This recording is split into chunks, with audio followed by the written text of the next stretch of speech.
Hey everybody, this is the Sliders Review, and I'm here today to talk to you about The Wilds Season 2, Episode 3, 4, and 5. So this is part I'm just re-recording over the little intro part because I decided to review Episode 5 along with it. Also, throughout this video, I'm going to start naming the guys by the wrong name. Mainly because I keep forgetting their names. I don't have my notes. I really don't care for the guys. I really don't care for this season. God, Lord Jesus, they ruined the season. They ruined this show so badly. Anyway, so here are some names. Henry is emo dude with glasses. I've been saying Clyde for a long time, but it's Keenan. He's the tall dude.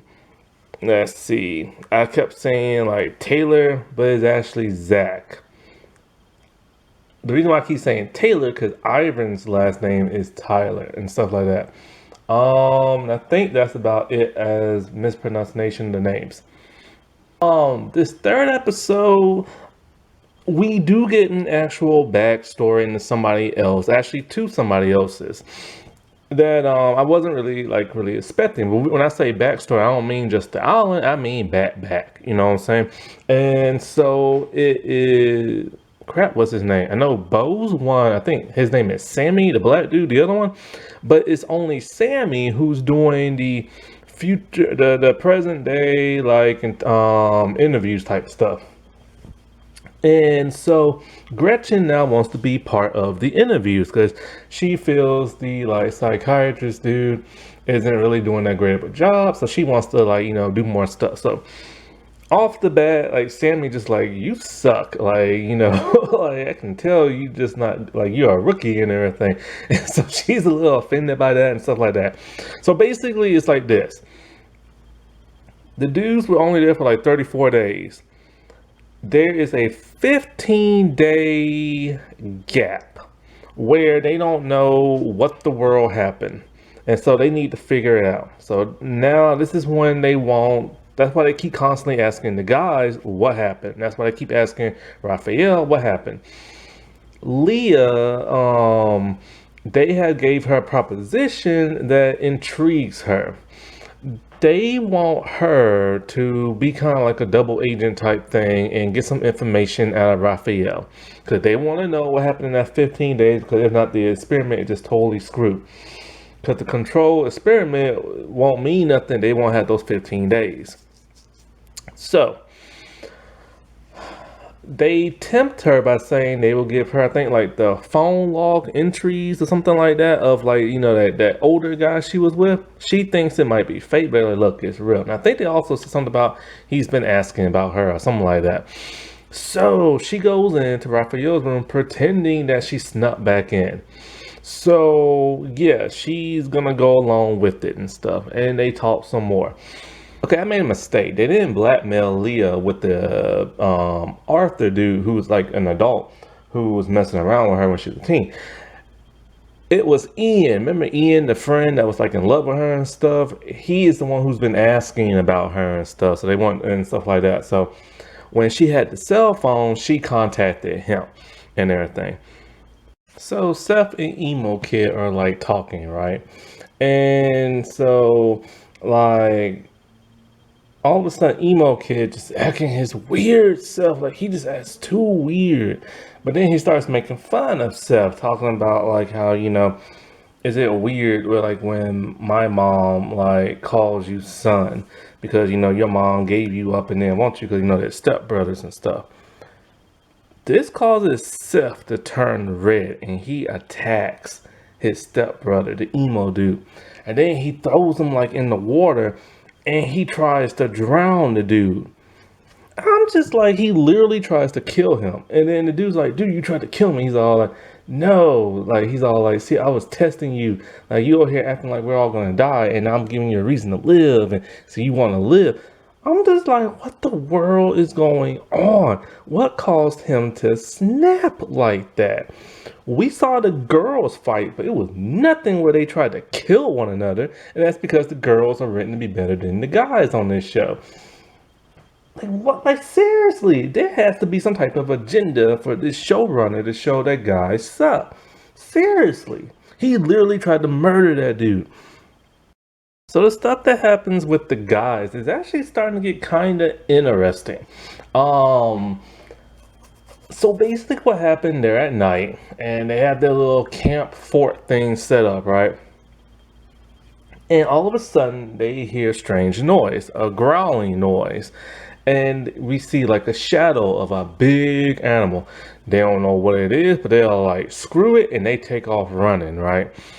So at the Gretchen's place, they see that it was some kind of animal, but they don't know what. But she doesn't want to stop the experiment. And so at first, I thought it was a wolf because it sounded like a wolf, and the shadow looked like a wolf. So, but it's not a wolf. They thought it was like a giant cat. So anyway, this stuff don't make no sense. Okay, so they decide, okay, look, it must smell the food. Let's put the food like out a mile away, stuff like that.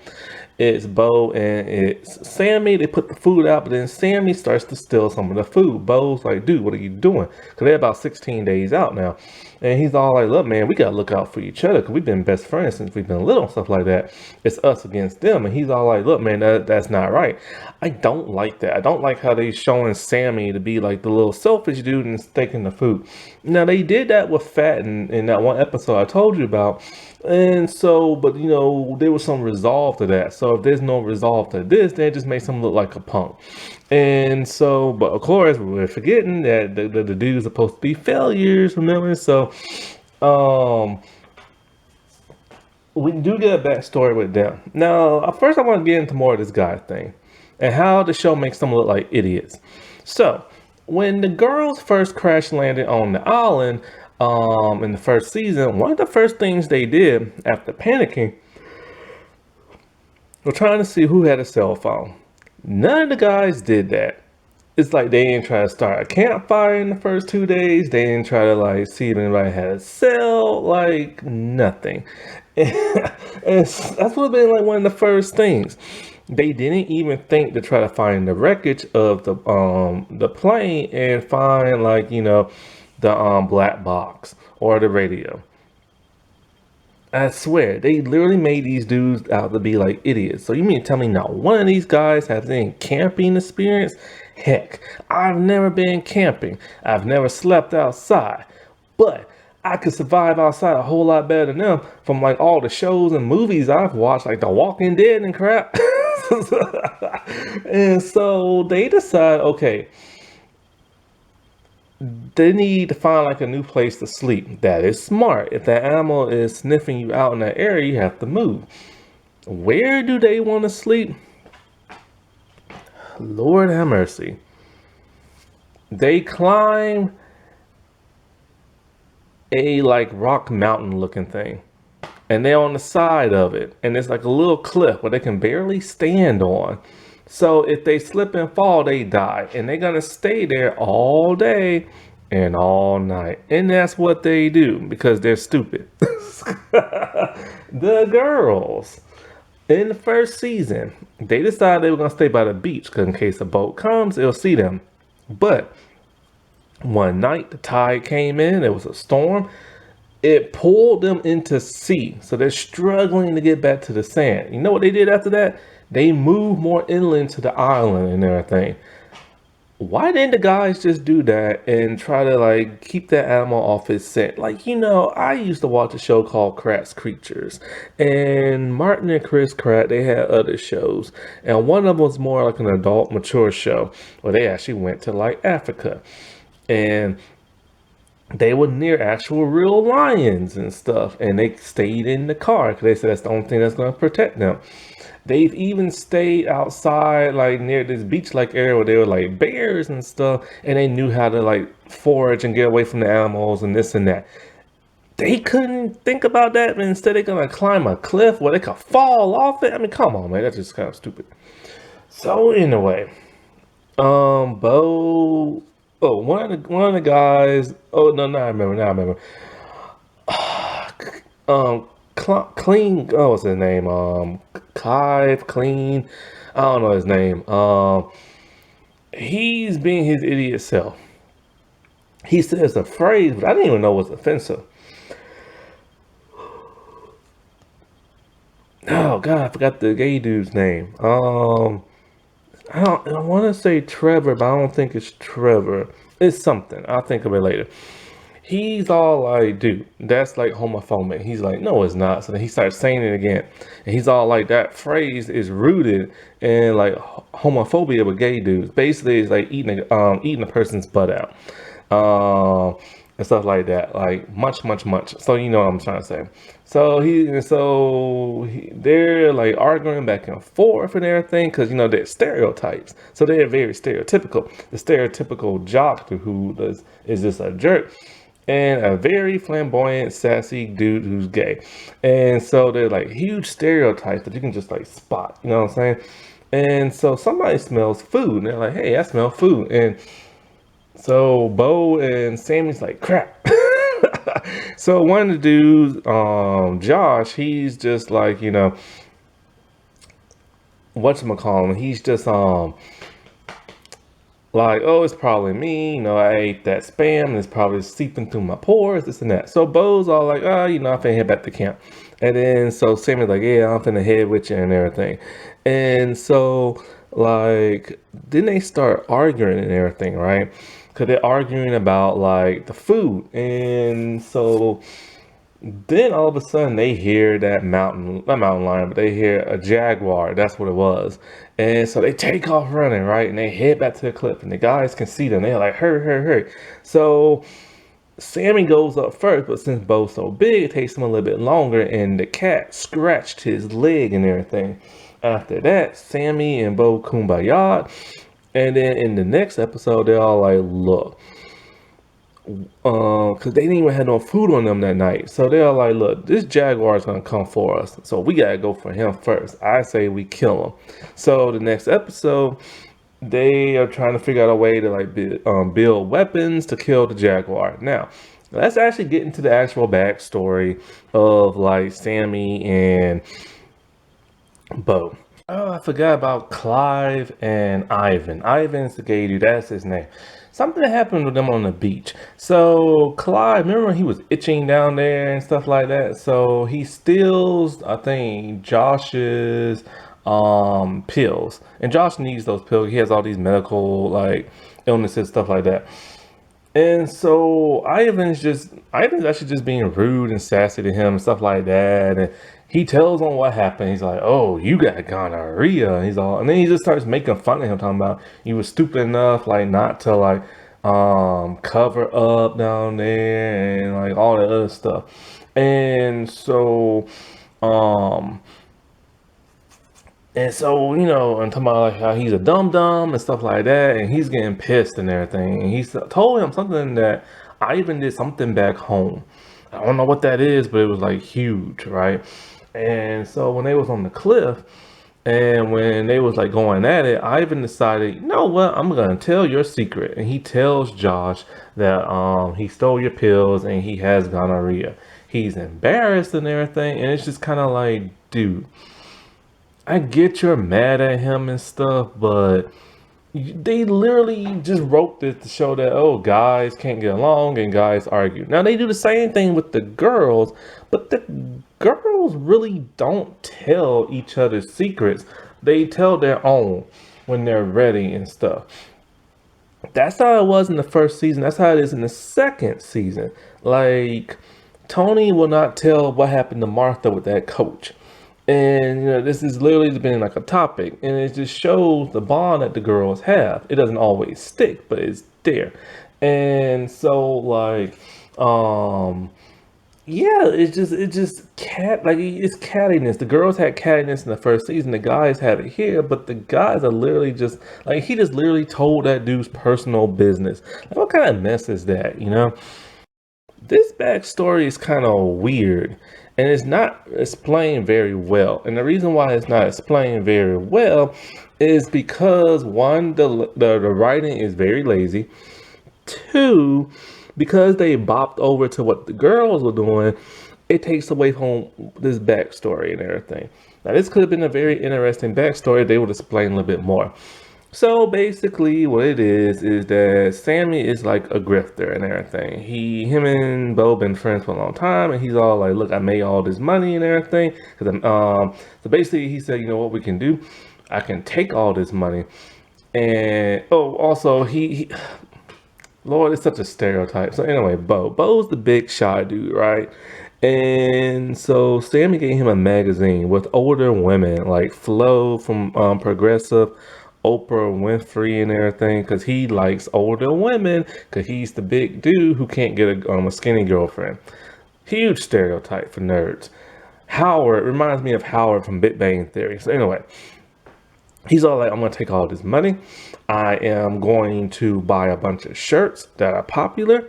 When they stop making them in print, we're going to sell them online for like double the price.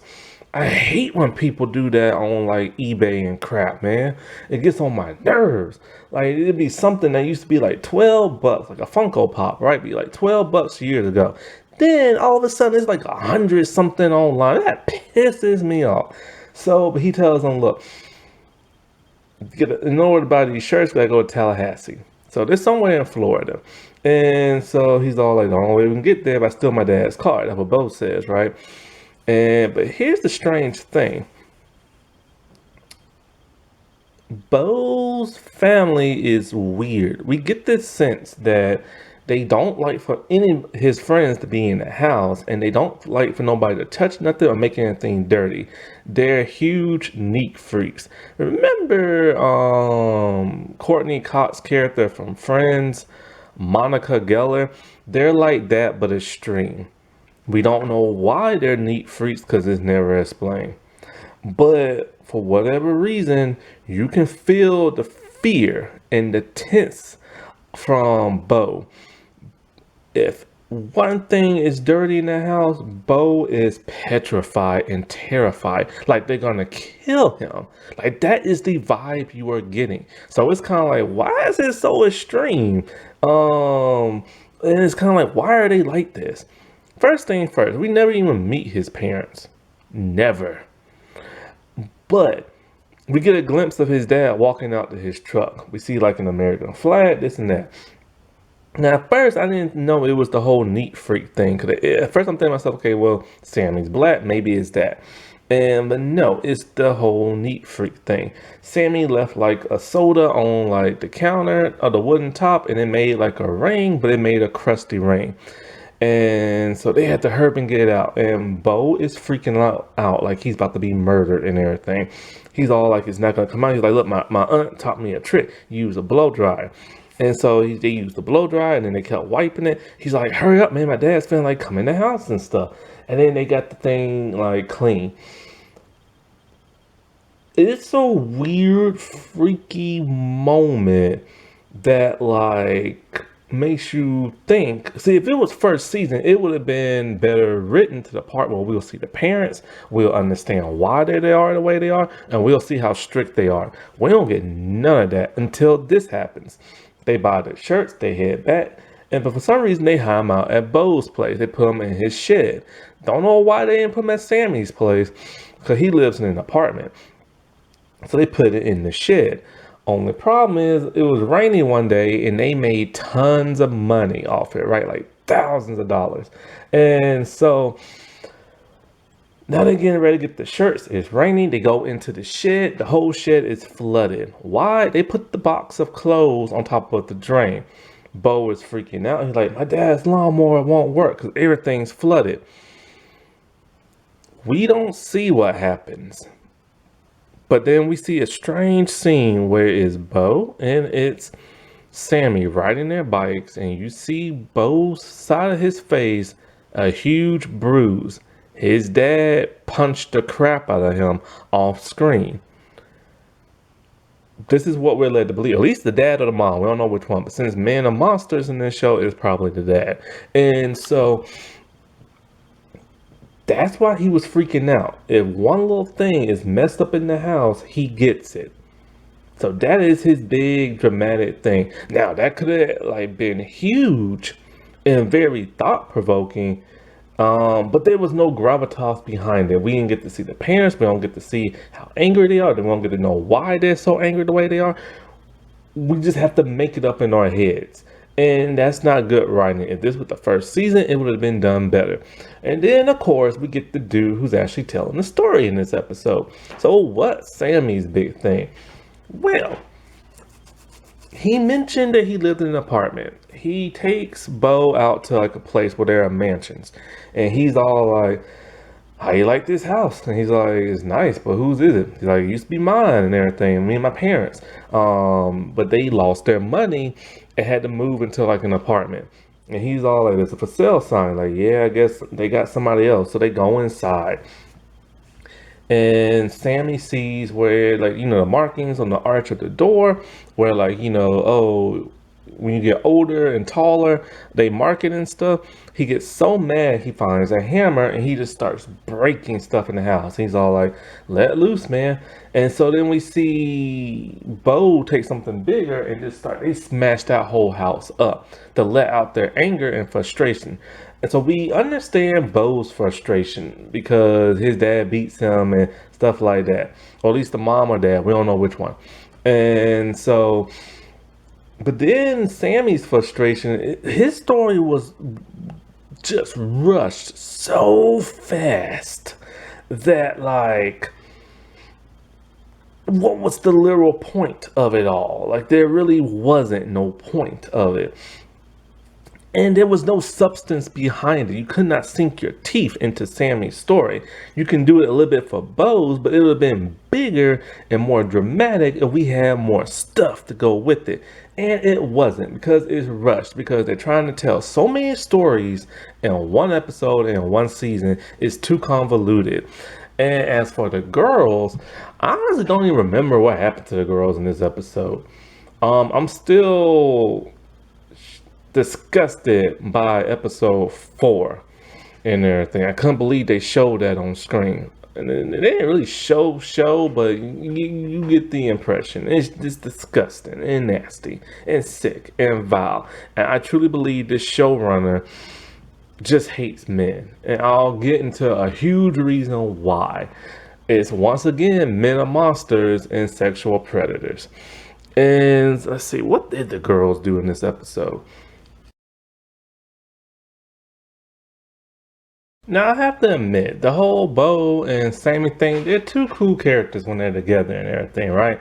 They remind me of Ferris Bueller and Cam from Ferris Day Out, right?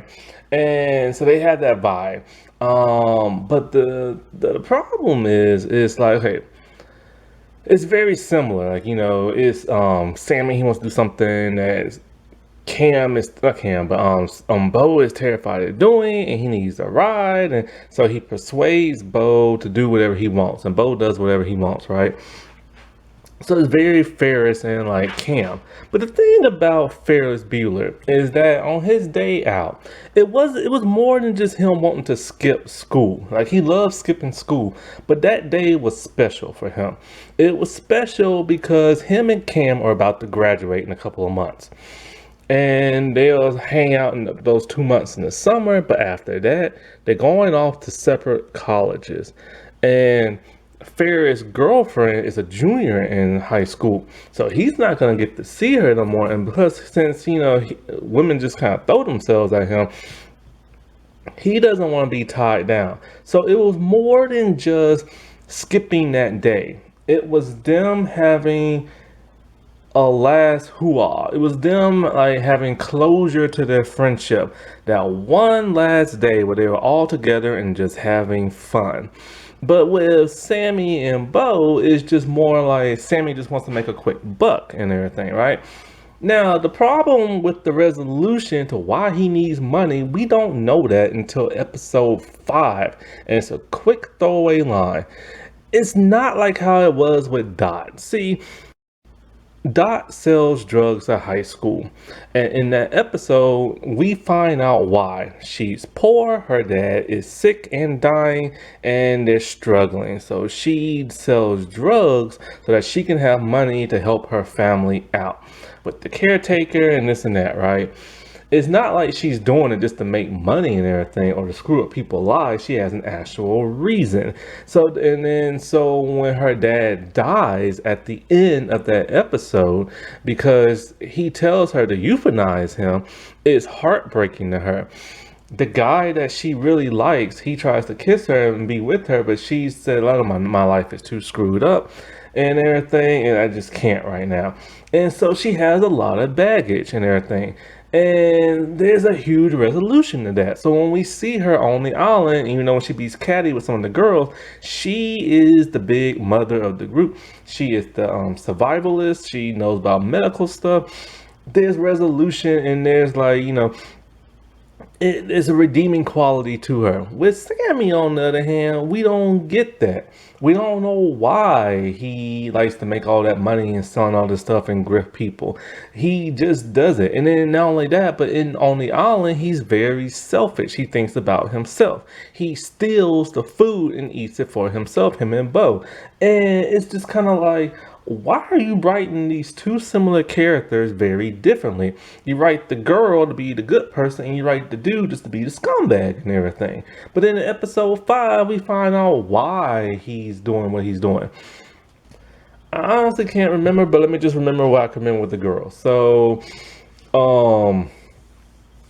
Fatton and Martha, they talk. Fatton makes some kind of joke about Martha being a virgin because everybody knows she's a virgin. She gets upset. She thinks Tony might have told what happened to her and that coach, but she didn't.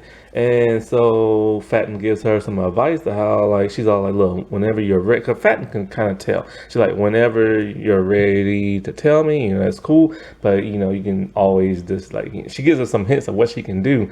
And, of course, that's double clicking mouses and stuff, which Martha has no idea. Martha kills a lot more animals now than she did in the first season. Remember the first season, she didn't want to kill no animals because of the whole she loves animals type things, but now she's just killing them left and right. She's taking back, like, I guess you could say, like, her womanhood because of what happened. Because in last season, she did break and cry in one episode and stuff. We still don't see her in the future. We still haven't seen Nora yet and everything. And Rachel is still upset about the whole Nora thing, but she's starting to have fun, and she's having fun with Leah. Now I remember what they're doing. They found some bamboo sticks, and one of them Leah made like a flute, kind of like Peter Pan, and Rachel put some shells together and made kind of like like a tambourine? What do you call them? Like one of those things. They just started playing it for the people, and they just having a good time. And Leah just acting like all cookie crazy, but in a good way and everything. And so, like, then, with Leah and Rolf and everything, he's getting ready to tell. He's finally getting ready to tell what happened in those 15 days. Something huge happened. But then she looks up the camera and she hugs them and tells them that they're listening to us and she'll find another way. They're now pissed and furious at her, talking about like she blew it. Gretchen's not happy. No, I'm not happy. The next episode, the black pretend FBI dude is like arguing, just fussing with Leah, talking about, that's it, you blew your chance, you're never gonna get to talk to that dude. And she's all like, no, like, give me another chance, blah blah. And then he presses her up against the wall. He's all like, we found your knife in the toilet. You didn't think we'll search your room? And I'm thinking to myself, knife? What knife? Because she would have used that by now. And it's still only a few days from the last season. So she goes in her room and she's smart enough to pretend like she's going to throw up in the toilet. She goes inside the tank and she finds a cell phone wrapped in plastic, and left in there is a note talking about she only has a time window of 15 minutes. I'm assuming the black dude gave it to her because him and her kind of bonded a little bit last season and stuff. So that was episode like 3 and stuff, right? Something else. So Shelby, she is really loving being on the island now, being away from civilization. She brings up some of the stuff that happened back home, and she's falling in love with Tony to the point where she sees a boat on like the horizon, and the fire is like going down, right? and she gets some sticks. She was going to make it bigger, but she decides no, she doesn't want to go back home because she knows that she goes back home, it's going to be that strict lifestyle again. She's not going to be able to be like, well, I don't know if she's bi or a lesbian, but I know she likes dudes, and I know now she likes girls. I'm going to just say bi. So she's not going to get to be who she is. She's not going to be able to make out with Sharp. Ooh, her and Tony, they do it a lot. And stuff. So, okay, so now the next episode, day 4. Oh, not day 4. It's probably like day something something. It's episode 4. So in this episode, I think it's Dot's birthday, and she doesn't want nobody to make like a big deal of it. I have to say, in this season, there's been very little of Dot. She pops in and out, and that's about it. A lot of the girls pop in and out. The show really is not even focusing on the females that much. It's mostly the men or the guys, and it's because we don't know the guys, so they have to focus on that. That's why they needed their own show. Now, one person they've been focusing on a lot is Fatten and Martha. And of course, the relationship of Tony and Shelby. Now, Martha, of course, they're going to focus more on her because it's the big mystery of what happened to her and Nora in the future. You know what I'm saying? So, of course, they're going to show more of her. Fatten, on the other hand, they even enhanced her character. She's smarter this season and she's more motherly. She's getting more character development. She's not that little brat she was last season. She's now more motherly. And she even says she is. And it's getting on her nerves because she misses her old self. But you know, Martha tells her it's good that you're nicer now and stuff. One thing that Fatten has been doing is reading Nora's journal and all her drawings and stuff. And so in episode 5, the guys are gearing up. They're ready to start killing that jaguar, but they don't know what they're going to do. Kai thinks they should just like run at him and attack him and stab him. But the other dudes are all like, look, that's dumb. Now, emo dude, whose name I'm forgetting, with the glasses, he gets on my literal nerves. He is a Debbie Downer. Always talking about, oh, we're going to die. Oh, this isn't going to work. Oh, we're going to starve and this and that. Let me get to this part. So then somebody, is it Travis or Trevor? God, I can't remember his name. But anyway, he decides that they should like, you know, make like a pit and trap it. And they're like, all right, yeah, a spike pit.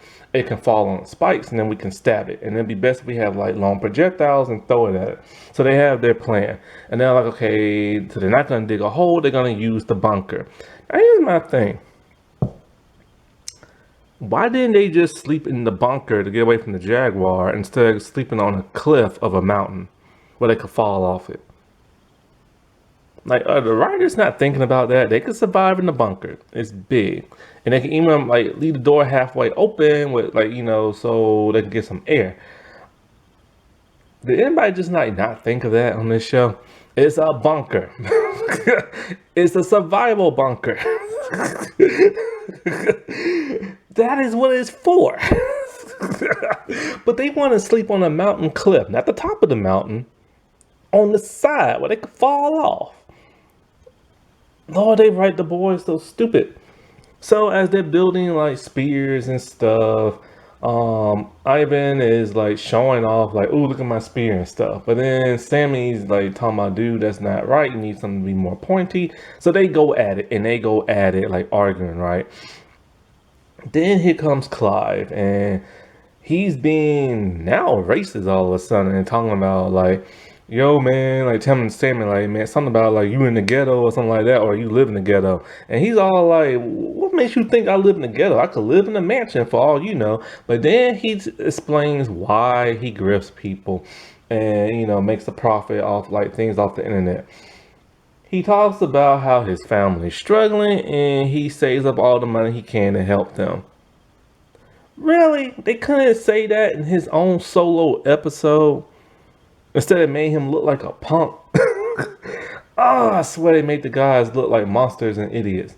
And even one of the characters literally said, we went there to be men, but we came out as monsters. Like, I mean, come on, man.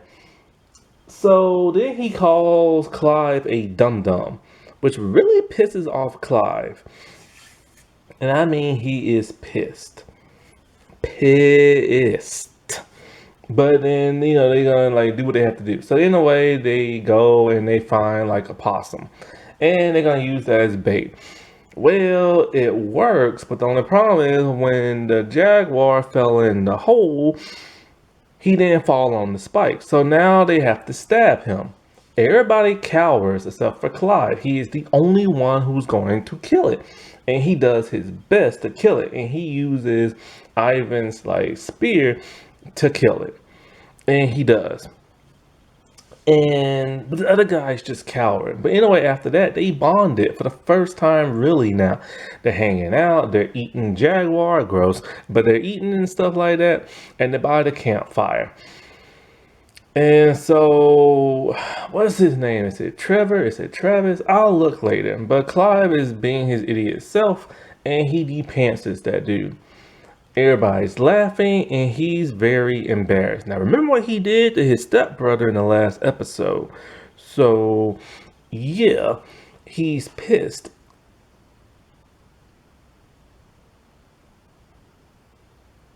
Seth, not Trevor. That's it, Seth. So after the pantsing and, making fun of, Josh goes over to talk to him. All the guys are drunk and dancing around the campfire this time. And one thing Josh told other people that he talks a lot and he knows he does. Something unexpected happened that I never would have guessed that would happen, that they will show on the show, right? Josh tells him, Seth, me and you, we're alike. Later on, all of a sudden, Josh goes over and he just starts, pounding on, Josh in the face and shoving his face in the sand, I'm nothing like you. Don't you ever say nothing like that again. And then all of a sudden, it happens. And I've been wondering what the world they was talking about. Okay, before an episode starts, if it's something bad, they'll have a warning sign. And they said, sexual assault on a teen. Oh, oh, Lord have mercy. Please don't show that. Because stuff like that happened in the first season, but they never showed it. It was always off. But except for the whole Leah and her older man thing, but that was consent. But she was still a teenager, So we see Seth starts to lube up his hands with his spit, and then he just starts whacking himself off while he has Josh pinned to the sand, and he's spraying Josh. What the literal world did I just see? This came out of nowhere, and then he goes by the campfire acting like nothing happened, acting casual. I'm like, why did they show this? Show it on TV. They don't see him getting sprayed, but you see him just whacking him on it. And you see what's his face upset. He literally got sexually assaulted. They showed that. One teenager violating another teenager. It came out the blue. It came out of nowhere. And I'm just kind of like, why? What was the purpose in showing it? If it happens, fine. It happens for the narrative of the story. But why actually show it? Because, I've seen sexual assault on other shows before. 13 Reasons Why. The first season, at least it had a better story. But the second season, it was just terrible. And they showed that dude getting attacked by that broom just for shock value. And that's what happened here. Shock value. Now, sometimes when you see this on TV, you're not sure what's going on. Or more cable, not cable, but non-cable stuff like WB with Buffy, CW Rain. And so, you don't really know what's happening, but you get told later on. And then, so with this, I'm just kind of I know his character is weird, but you never would have expected that to happen. And it's just why? And it's kind of none of the girls sexually assaulted each other in the first season, but it's showing, men are gross and nasty, and they do stuff like this to people. What the literal world? And it's a teenager of all things. Now, I've said this before.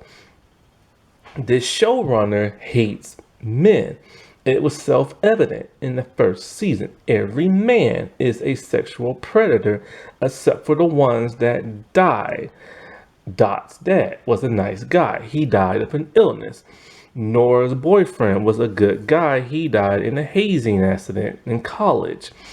The only two guys that are good in the show is Nora and Rachel's dad, who only had like a minute of screen time in one episode. And then there is Dot's dude that she likes, but he couldn't even like score with her, so he's a weenie. And so every other guy on the show was a sexual predator. Now, two of the girls had statutory rape. That's basically when an adult does it with a teenage girl. But in this case, that basically means it was consent.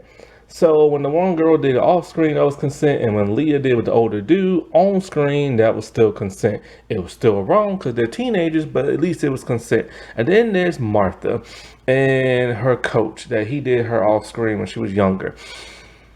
They never showed that, but they're gonna show this. If they could steer away from that in the first season and not show it, why in the world did they show this now? Other than to show, haha, this dude, like he's a monster and everything. That's what guys do. For shock value reasons. Shock value is lazy writing, and I am appalled and disgusted by it. If it's a teaching matter, let it be a teaching matter, but this was just done out of the blue. Let there be some character build up to show this character is like that. There was none. And what's worse is when we get into the next episode, episode 5. I might as well talk about that. But first, let me get into what the girls did in this episode.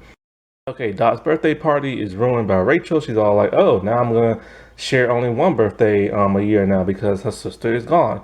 So they're going to make like a makeshift burial thing for Nora.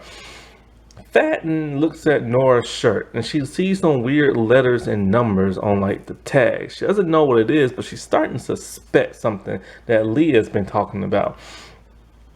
And this will play off more in the next episode. And that's really basically it when it comes to like that of the girls. Nothing really special. So now let's get into episode 5. Episode 5, Josh is like traumatized by what happened to him. He's throwing up. But he doesn't tell nobody. He just lives with it. Kind of like how Martha lives with what her coach did to her and stuff. And I hate when they do that because he's acting like he's scared and he should tell somebody, right? Now, of course, and also with this whole like jizzing assault, it's like, that's it. Because they've been building up to a huge mystery that happened within 15 days. And this was part of that mystery. There's another part to it. I don't know what yet because I haven't gotten that far. I haven't watched episode 6 yet. But I'm about to after I'm done recording this. I don't know when I'll upload this, probably tonight, maybe tomorrow. I don't know yet. And so, like, I'm thinking to myself, that's the big mystery. That what Raphael doesn't want to talk about. Like, what? Because we haven't seen nothing from the other guys other than Sammy. So we don't know where they are in the future until this episode. And it's just kind of like, that's it. That's your big reveal part of it. This dude getting assaulted? No, this showrunner does not like men. So anyways, he's living with that. And so the guys, they split up again. And we see Seth is taunting him now. And he's scared, doesn't want to go with him. So he goes with Clive instead. They find an oasis, they get some water, they bring it back to the group. But before they can bring it back to the group, Josh is kind of acting weird and his shirt kind of like lifts up by, no. Clive is playing around in the water. He's like, come on, man, have fun. And then he lifts up his shirt. He's like, what are these markings on your stomach? He's all like, nothing. Then he tells Clive what happened. On the way back, Clive is pissed. He's like, I'm going to kill him. I'm going to kill Seth. And Josh is kind of like, no, you promised you wouldn't hurt him. And he's like, I don't care. I change my mind all the time. And he's all like, don't tell nobody. I don't want nobody to know. So then he doesn't say nothing. They get back. And so they come back with the water. Sammy's so thirsty, he tries to drink it. But emo dude's like, no, you have to purify the water. You know you can drink salt water, right? Like, you can boil it until the salt comes out and it's drinkable. But the guys are so stupid they don't realize that. The girls did, but the guys don't. Because the boys are stupid on this show. And we saw the girls literally burn the water. Now, I will give the guys credit for this. The people back in the group, they said that the guys killed an apex predator. The girls never did that yet. They built the civilization first before the girls did, and came together as a community before the girls did. Ooh, big whoop, but they still failed in 34 days. Anyway, so Seth is taunting Josh some more, and Clive has had it like, I'm gonna kill you, and he charges him and rams him and everything. He tackles him to the ground. The other dudes want to know what's up, and he's all like, he kind of tells, but then Josh is like, don't say nothing, I want nobody to know. And then they're like, what are you talking about? Now, Seth tried to play it off by telling some of the other dudes, you know, look, man, I think he's been drinking some of that crazy water, like the salt water. He's going a little goopy in the head. First, let me give a little reveal into Seth. In this episode, it is revealed he is the second mole. Now, revealing this so early kind of takes it out of the moment. When they revealed Nora was the second mole, it was towards the end before the last episode. It was a huge reveal, a huge shock. There is no shock value other than the fact that why is he the mole? So far, I don't know because they have not explained it. The people back at the facility, they are upset because see, Seth, he cut the feeds to the audio. This is where this 15-day gap is like missing. They can see what's going on, but they can't hear what's going on. And so I'm thinking to myself, if they could see what's going on, then he can't be dead, can he? Unless they did it where the cameras wasn't there, so they don't know what really happened. Anyways, this is going to be a huge problem for them because Seth screwed everything up for them, the facility. So the boys are arguing on what the world going on. What's his face? Josh still don't want to say, but he's like, show them your stomach. He's like, no. He's all like, so they're all like, dude, what did you do to him and everything? He's like, nothing. He's making it up. And so Bo's kind of like, look, man, I've seen fear in a person's face like that before. You did like something. So everybody's starting to turn on Seth except for Raphael. Raphael's like, dude, we have like no proof. Now, I've said this before. When somebody is assaulted, you are supposed to believe them first and then you investigate. Now, we the viewers know something happened, but the other guys don't. Clive only seen marks on his stomach, but that could have came from anywhere. That's when he was pressed up against the sand and all this other stuff. And he got like bruises and stuff. And of course, the testimony from that of Josh, but nobody actually saw nothing. But they all decide they're gonna stick with Josh and not with Seth. And okay, like I said before, we the viewers, we know, but they don't know. And that's a problem. This is supposed to be a teaching moment. Just like with the sex lives of college girls. They did that wrong. There was no investigation, no nothing. People just believe the person that said, oh, this person did this. And you're supposed to investigate. But anyway, back to the story. So we know he's guilty, but they don't. But they all decide they're going to banish him. And that's what they do. They banish him and he leaves. And so like in the present day stuff in the facility, they are interrogating all the boys, but they still won't talk. And so far, the only boy not to be present is that of Seth. And it's like a montage of them all just not saying nothing. And so why won't they say nothing? Well, we find out what it is they all want to say. So this is the part that's still confusing me. Josh tells them he does not want to be a victim. Maybe he was drunk. Maybe he was okay with it. All he's playing that card. You know what I'm saying? They're like, dude, don't do that. But he's like, look, it's my life and this and that. So this is once again a bad teaching moment. And he tells them make me a promise right here, right now. You will tell nobody what happened. They all made that promise, even Raphael, who still doesn't believe it. And so this is why they won't tell in the present day. And this is the information they're trying to get out of them. Now, this still does not explain why Raphael was handcuffed and everything. And it's kind of like they was just starting to bond. And then this happens.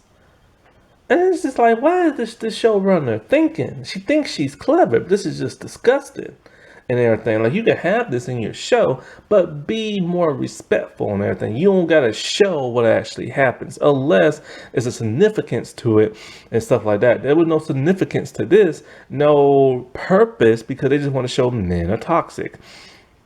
So let's get into the girls and everything. So with the girls, Fatten is starting to read more to Nora's journal and starting to notice some numbers and some words. The number is a phone number. And so she is now starting to suspect that Nora was really up to something, which is shocking to us because in the first season, she never picked up on nothing. And in the present day, she acted like everything was just like fine, you know what I'm saying? But then this would explain the whole Shelby thing. Shelby tells Leah, remember, with the shaven head and crutches, I believe you. So this could very well happen last season off screen. I can buy that. I can give it a pass. Because we don't know why Shelby decided to side with that of Leah. Leah in this episode is still bonding with Rachel and stuff. And Rachel is gone cuckoo crazy where she thinks she can see Nora now. And Leah's still thinking about her dude and stuff like that. Now, Shelby does explain to Tony she saw the boat, but she decided not to do anything. Tony's not mad. Martha is happy that Shelby's making Tony so nice because you know how mean Tony is. Tony is now evolving and stuff like that. Now, as for Fatten evolvement, evolution, I'm gonna say, not involvement, but evolution. There could be a reason why she's smarter this season. One, they need a smart person, and two, she is starting to get more stuff in Hollywood. She was in Uncharted. I think she was like the villain in that. Now that she's getting more exposure, they've hyping up her character and stuff. That way she's the one figuring stuff out when it comes to that of Nora. And so, like, when it comes to Shelby, she's talking about how, like, you know, where she's from in her church, they'll never allow me to get married because, of course, the same sex thing. Her and Tony is still, like, you know, talking and everything, but Shelby, I forgot the tree. So the tree fell down and almost hit and killed Tony. This causes Shelby to be more paranoid and want to keep an eye on her. And so then the most shocking reveal happens at the end of this episode when Rachel's going cuckoo crazy in the head and thinking she can see Nora. We see a hand touch the screen, a black looking hand. It's Nora. She is alive and everything, but she's somehow disappeared. We don't see her disappear because even the girls don't know how. So Nora is indeed alive and back at the facility with Gretchen and the rest. She has a tear coming out her eye. What is her involvement? Don't know yet, but we still know one thing. Martha is unaccounted for in the future. And so when it comes to the girls of this season, we get very little screen time with them. When it comes to the guys, we don't get the same type of screen time that we got with the girls in the last season. Only 2 guys really told their story. Raphael told it twice and Sammy told it once. But the Sammy was also a Bo episode. The other guys haven't even did like their story. We don't know their backstory. But we're about to know Ivan in this next episode. Alrighty, well, I'll talk to y'all later. Bye.